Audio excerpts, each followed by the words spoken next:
There is a podcast that lies between the imagination of two simple-minded earthlings. Travel with these two longtime friends, Jimbo and 80s E, as they attempt to explore the fifth dimension. Follow along with them as they take the key and unlock the door to the vast space between shadow and substance. This podcast is one of trivia, of insight, and of sounds and ideas from one of the greatest television shows ever produced. You are embarking on a timeless journey. There is your signpost up ahead. You are entering the tragedy of cinema's Twilight Zone.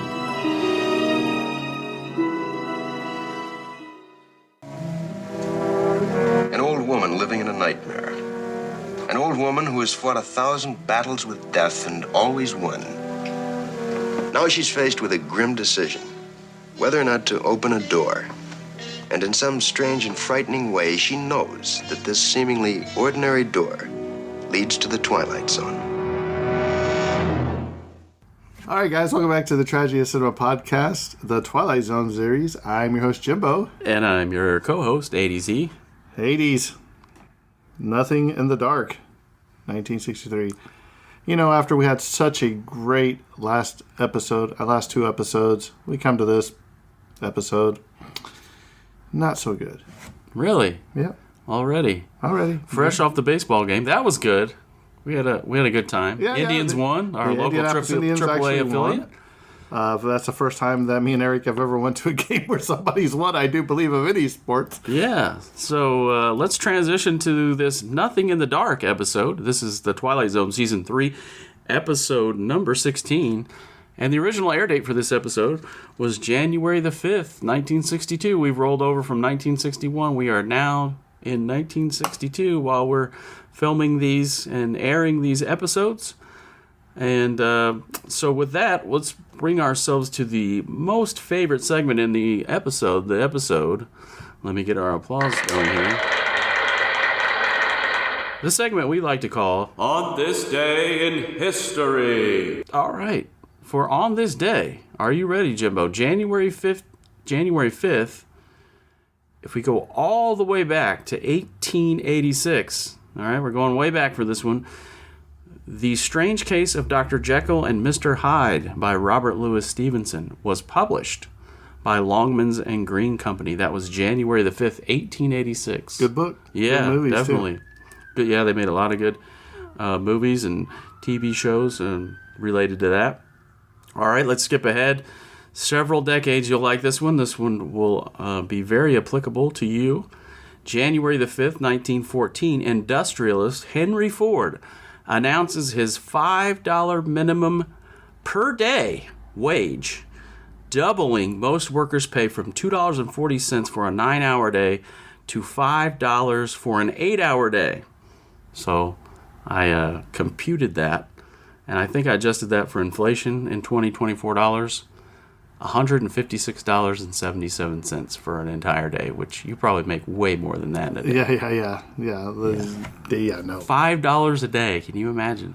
And that was getting a raise, doubling your pay. Right. Well, I'll just go ahead and take that $156 an hour in 2024, if that's what we're computing it to. Because somewhere along the way... No, that's $156.77 a day. That's what I'm saying. Today's dollars, yeah. That's in today's not dollars. per hour, per okay. day, yeah. So that's even struggling for... Yeah, but I mean, I'll take their grocery prices back then, too, then. Yeah. Yeah, that's true. It's all relative, I guess.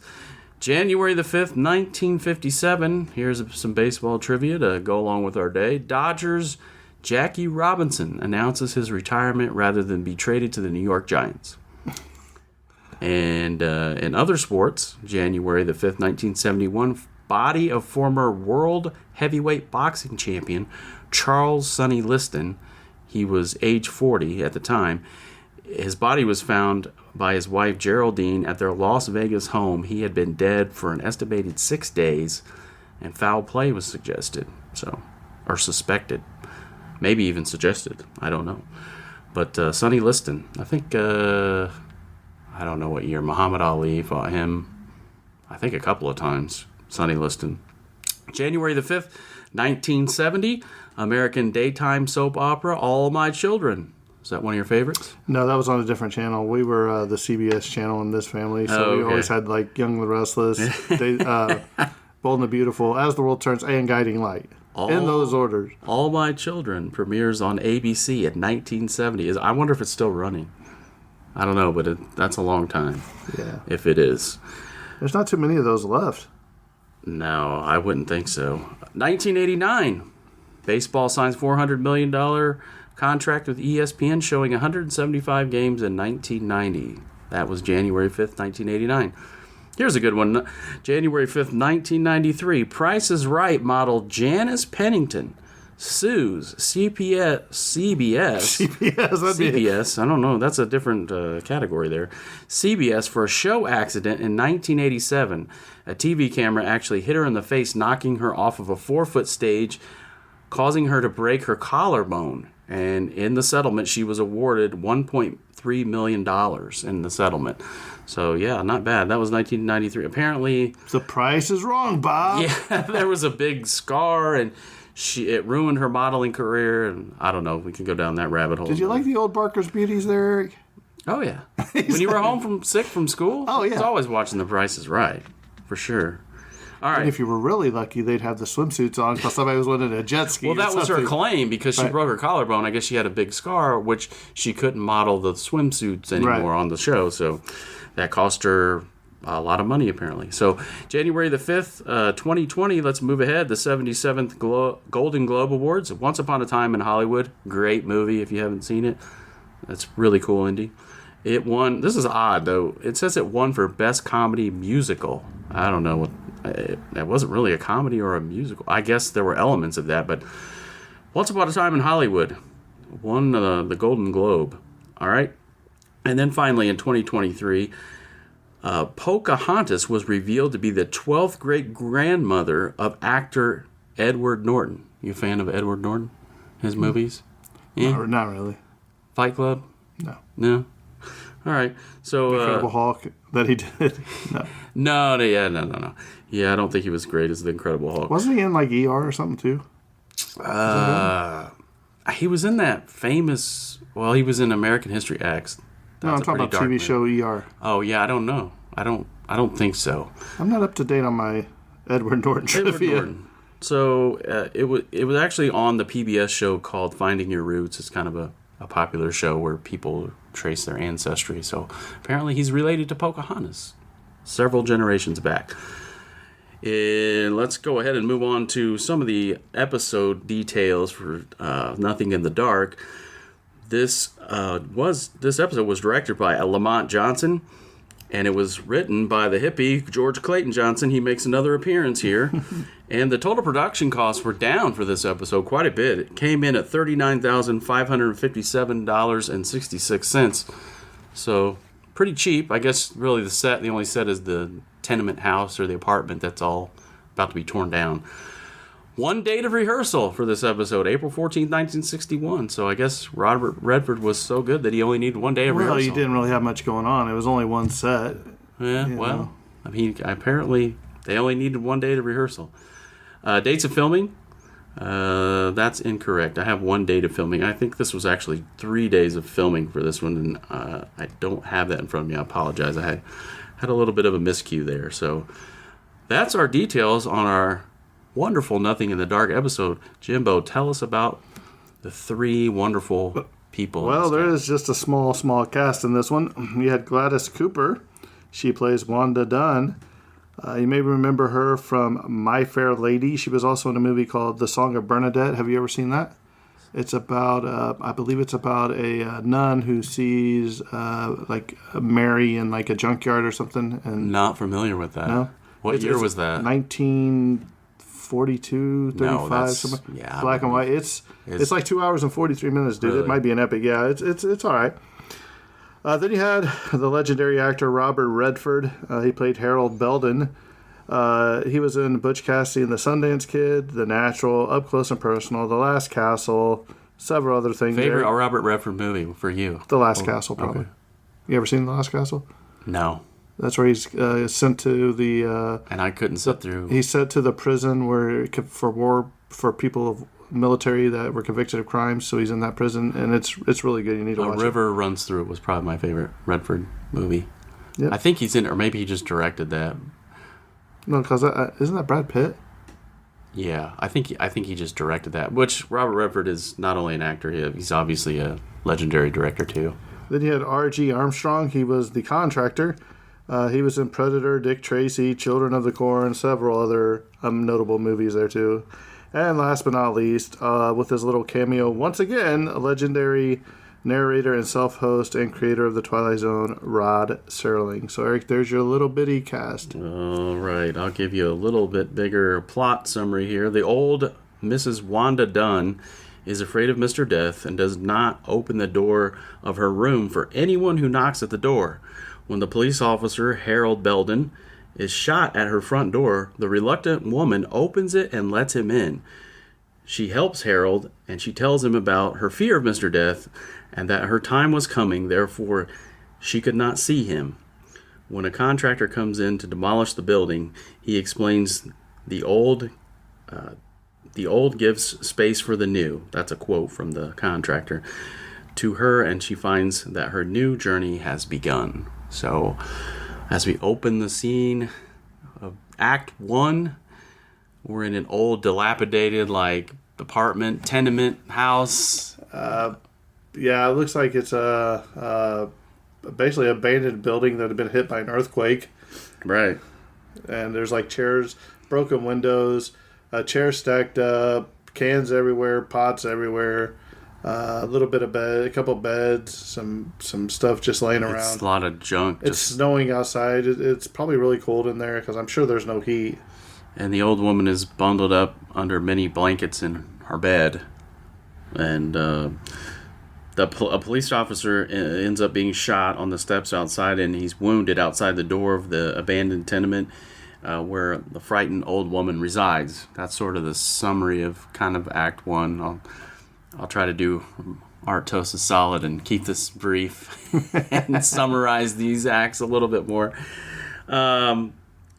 So it ends up that the old lady is convinced after she hears the shot that the police officer is, he's shot, and he's laying kind of at the stoop outside of her door. But she's very reluctant. And one of her quotes is, "You're lying. You're no policeman. Why can't you leave me alone? I know who you are. I know what you are." And then after she says this, infamous line or whatever, we get Rod's introduction, which is done again in the mirror. Mm-hmm. I think this is maybe the second or maybe third time he's done this sort of reflection in the mirror introduction type thing. And I thought that was kind of cool. The one shot into the mirror, though, it does look a lot fuzzier than when the camera actually switches to him. I think I read somewhere that he did that because he was off-site a lot of times, and he wasn't actually on the set, and so they got around that to where he could cut his intros and not actually be on the set. So there's not a lot in really in Act 1. All you know is that this lady is very paranoid, right, of trusting anybody, and she comes to find out she thinks that the guy that has been shot is Mr. Death. Yeah. She said she's lenient. He's like, "Look, lady," he's like, "if you don't call and get help, I'm gonna die." And she's like, "Well, I don't have a phone." Yeah. And he's like, "Please." He's like, "You're just going to let me die out here." So she unlocks all the doors, and she lets him, she helps drag him inside, and then she locks the doors right away. And he goes and lays down. And I think it does a cutscene, and he's like, "I need help." He's like, is the doctors coming? And she's like, "I didn't call anybody." Yeah, I got it right here. It says, against her better judgment, she pulls the young man in and nurses him and his wounds, which I didn't see any wounds from being shot. Did you? Right. No blood, no tourniquet, no anything.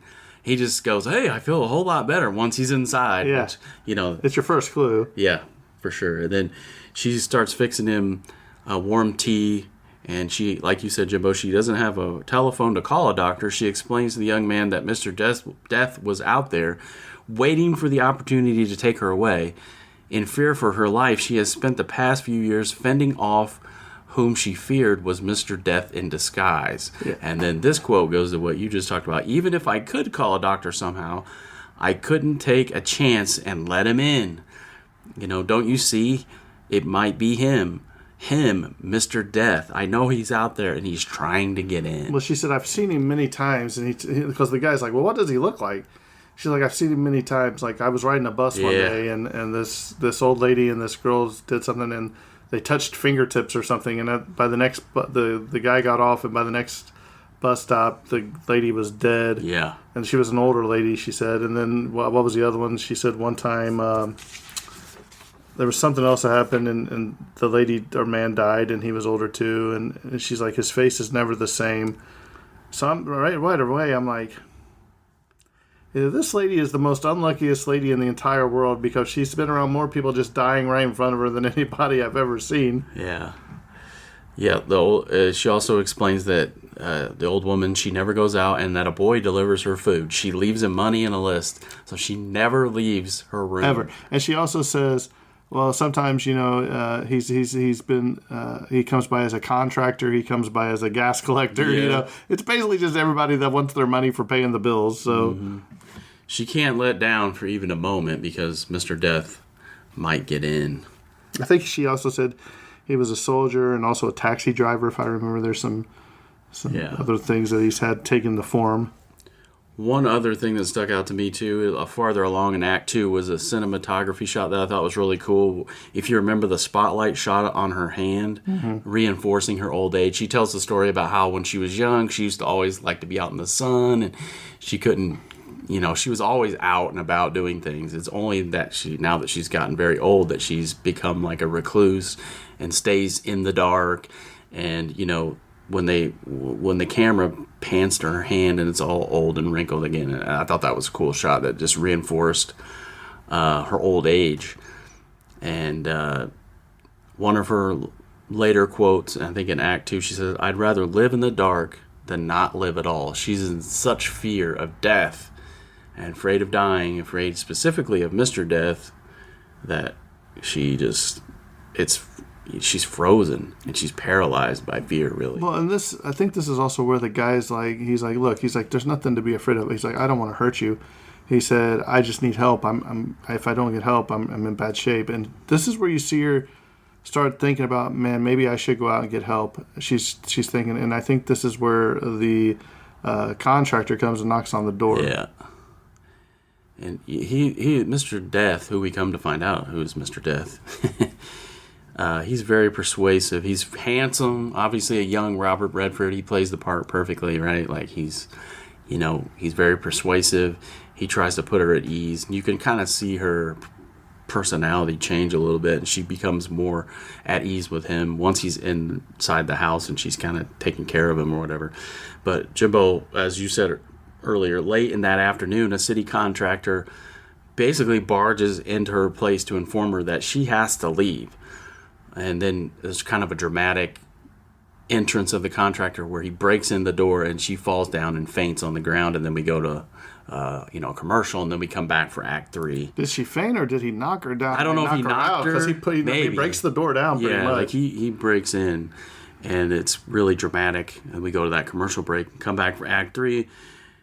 We learn from the contractor that the building's been condemned, and it's his job to tear down this old place to make room for the new. And the contractor leaves, warning her that she just has 1 hour to get her belongings. And the contractor, I'm quoting, says, "I'm just trying to do my job. These buildings were condemned by the city, and I'm the one who's got to tear them down. This building has had it. It's worn out, used up. All these buildings have got to come down.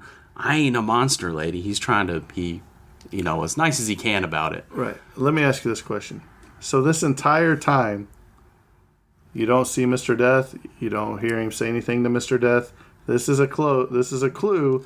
Like, hey, she doesn't even say, "Hey, can you go help this guy? He's been shot." She's just talking to him about... And the guy obviously doesn't know the other guy's in there. Yeah. Well, the contractor even says, like, "Lady, if you don't get out of here, I'm going to have to call the police." Right. And then she goes, "Whoa, he's right over here." Yeah. But the contractor, what? Like, there's nobody there. Right. Yeah. So, yeah, you get another clue leading us down the pathway. So, but before she can decide what to do, she discovers that her guest went unseen by the contractor because the young officer is Death himself.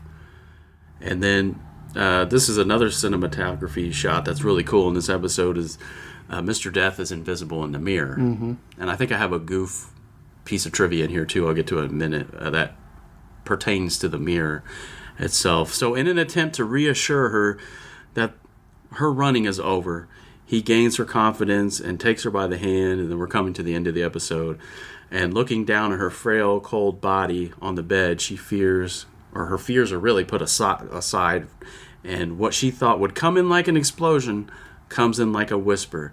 And in the afterlife, she has an incredible journey ahead. So right, now I have a question for you. I'm jumping ahead to the end, so anything in there just... So one thing that when she finally starts, once the contractor leaves, Harold's like, look, I haven't asked for your help. He's like, it's Death really so bad.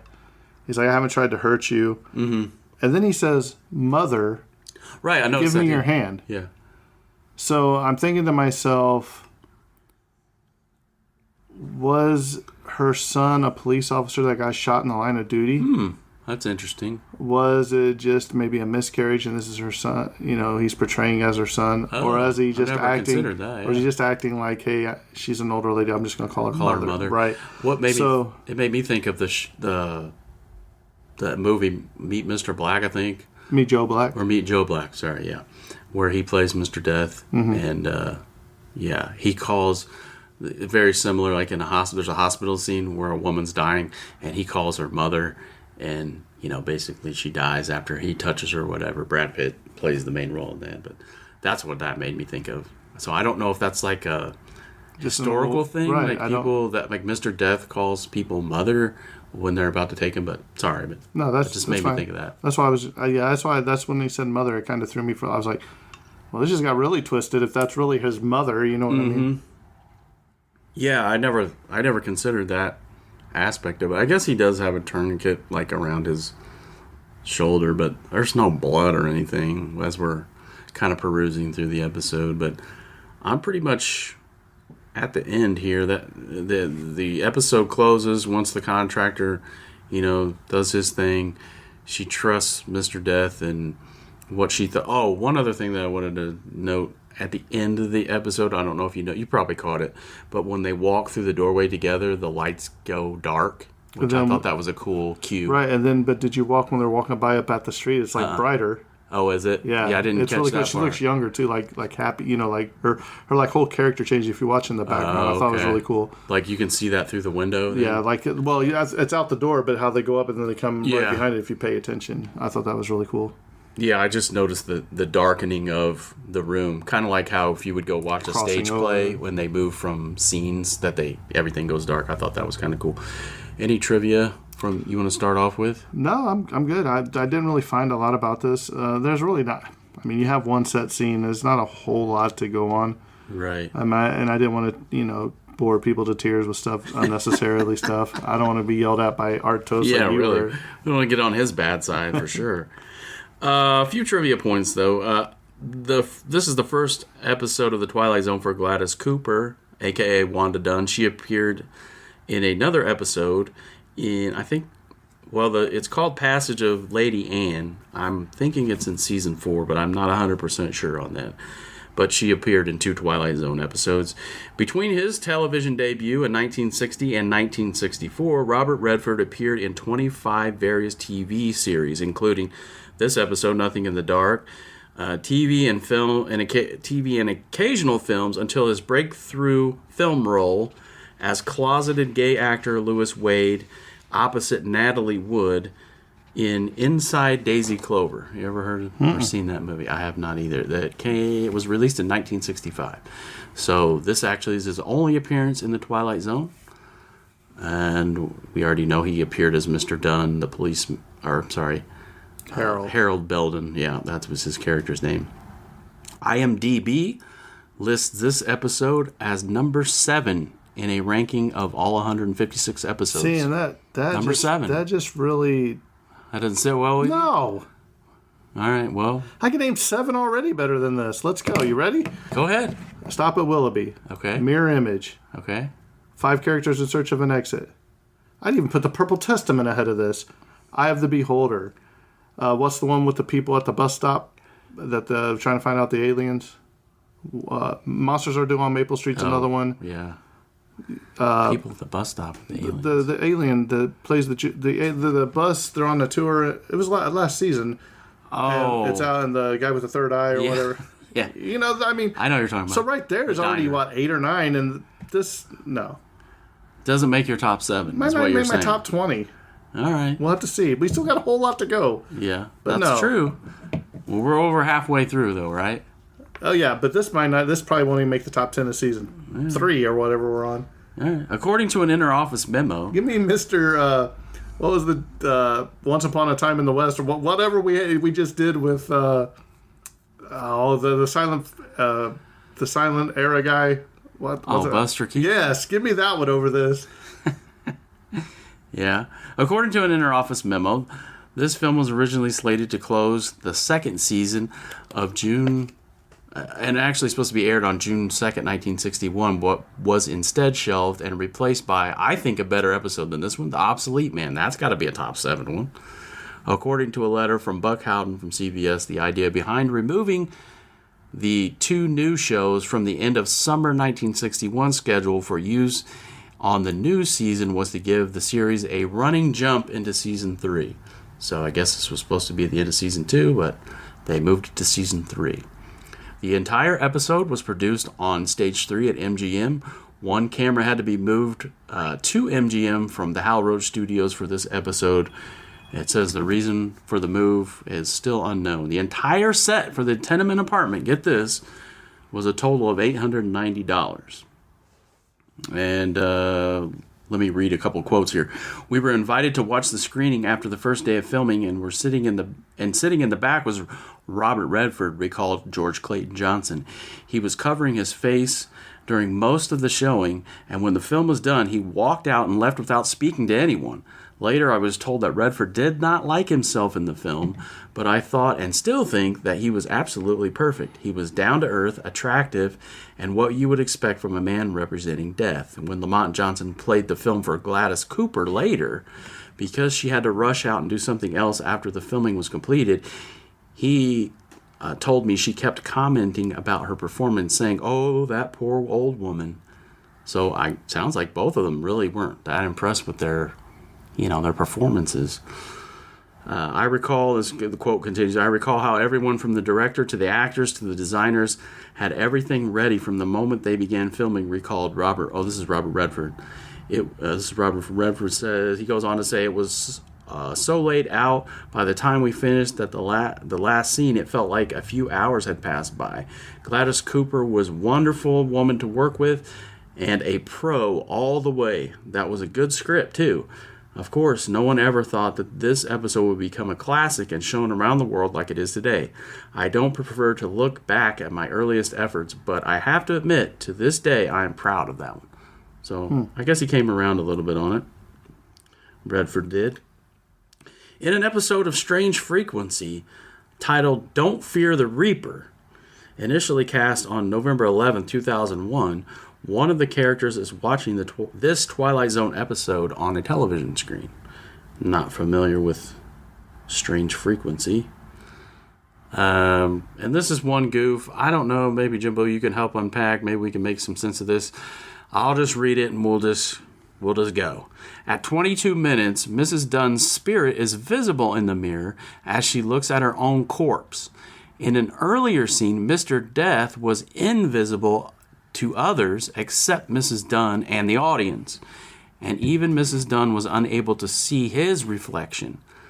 We can presume that having become a spirit, she has a different perspective which allows her to see spirits in the mirror. I don't know, that's a lot to unpack. So when she's human, she can't see Mr. Death in the mirror, and then when she's spirit, she can't see her own reflection in the mirror. I don't know, is that like vampire lore? You know how aren't vampires like invisible? Well, Dracula couldn't see himself in the mirror. Okay, so maybe they tried to pair that together with Mr. Death. I don't know. Well, also, here's the thing. So we don't really know the moment she died in the episode either. Well, just a quick camera pan to the bed. But right. She could have been dead for 5 minutes, 10 minutes before that. She didn't know that she was dead. Is that what you mean? Or could she, since she says she doesn't leave the house, she could have been dead in that house a long time. And everybody coming to the door is an imagination of hers that leading to kind of like a purgatory, if you will. Okay. Because she was so scared. And maybe she scared herself to death. And that's why Robert Redford came and said, "Hey, it's time to move on. I got other places to be, probably." You know what I mean? I don't know. That's just something I thought. But so I mean, but if we're going just based upon what we saw, then it would probably be after the contractor left. Oh, when he broke in, maybe that fall might have killed her? Well, no, because he still talked to her after that.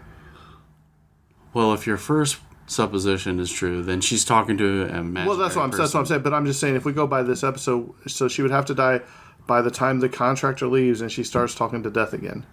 Or when she's talking to Death, he says, "Look," and that was his way of showing her. I think she died when he took her hand. Right. I think that's when she died. Right, when she gave up the ghost, yes. Any questions, observations, thoughts, feelings? Take her away. All right. Put a lid on this. I'm not going to put a lid. I'm going to put a Tupperware lid. You remember those Tupperware lids? They're hard to get off. They're hard to find anymore. Once you put them on. Yeah. All right, here we go. To me, the acting was superb. Robert Redford, he just slays in almost anything he's in. The contractor, hilarious, but he played a really good part. The old lady, I guess she did okay. I thought she was good. But she's no Cloris Leachman from the Outsiders or whatever it was. I mean, she almost plays the part too well. Does that make sense? No. She's almost overacting. I don't know. She was a seasoned veteran. To me, yeah, seasoned. Well, the script called for an old lady. What do you want? Well, give me Elizabeth Montgomery in old makeup then, or something. I don't know, but this lady was not it. I didn't feel sorry at all for the lady. She kind of drove me crazy. So I think you could see this twist coming a mile away if you paid attention. Because last night was the first time I watched it, maybe ever. Really? Yeah, and I could say, oh, well, this guy's obviously Death. Number one, because if he got shot and he was almost at death's door when you dragged him in here, there's no way that he's sitting up in the bed talking to you like, where's this? I feel great. Hey, I'm feeling better. So that was your first clue that I was like, well, this is how this is going to go. The use of the light and shadows was pretty good at the end. I thought that was really well. The mirror trick, it was okay. I guess to me, I want to say the story was a little weak. The script writing, I guess, was a little weak. And I'm not saying this is a bottom episode of the Twilight Zone, but for me, I think it's just a little bit above average. I think a 7 out of 10 is probably right where it needs to be. All right. There is no way that this is in the top 7 of all the Twilight Zones, even of what we've already watched, and we still have half the series to go. No way. There's absolutely no way. I don't know who on IMDb was drinking or smoking tea that day, but smoking tea, because that is not this. There's no way. All right. There's no way. All right. Do you think this is a top 7? No, I don't think it's okay, a top then. 7. Don't look at me like I'm totally stupid when I'm trying to explain this to you. But yeah, overall, it's just a 7 out of 10 for me. It's just basically your average Twilight Zone. All right. My heading is from the Blue Oyster Cult. Like, oh no, there goes Don't Tokyo. Feel the Reaper. Don't fear the Reaper. That's the title of my questions and observations. Like, fear of the unknown is sometimes the greatest fear of all. I also thought, this came to my mind, there are only 2 certainties in life: death and taxes. And I probably could preach a sermon here, but all right, I'm not going to. Well, everyone rest easy. Well, here's one thing I forgot to say. So while watching something like this movie, there's something you've probably seen a picture of. Let's say it's me and you. We're standing here. We're in a line to die. Okay, There's a person ahead of you. There's a person behind you. You can't jump the person ahead of you. You can't jump the person behind you. Wherever you're going to die, you're going to die. Okay? So, like you said, don't fear the reaper. We're all going to die. It's just a fact. Mm-hmm. Okay? So, it doesn't matter what prescriptions you take. It doesn't matter what surgeries you have. It doesn't matter what risk you take. It doesn't matter what cancer you get. It doesn't matter if your cancer gets cured. Because that was your place in line. You were in that place in line for a reason. You're not jumping the line. You're not going behind the line. Your spot in line is reserved for you. So you can't trade it. You can't be like Beetlejuice and trade tickets at the end in the line to go back 5 spots. When your time is called, your time is called. Yeah, and that sort of dovetails with what I was going to say, and I've got a question for you. Why is the health and wellness business a billion-dollar industry, right? Could it be that, people, especially in Hollywood, people are obsessed with trying to, at the very least, slow the aging process or even cheat death?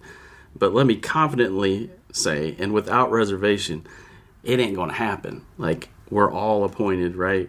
I don't mean to be like a downer, but we're all appointed to die. Mm-hmm. Like, our body one day is going to die.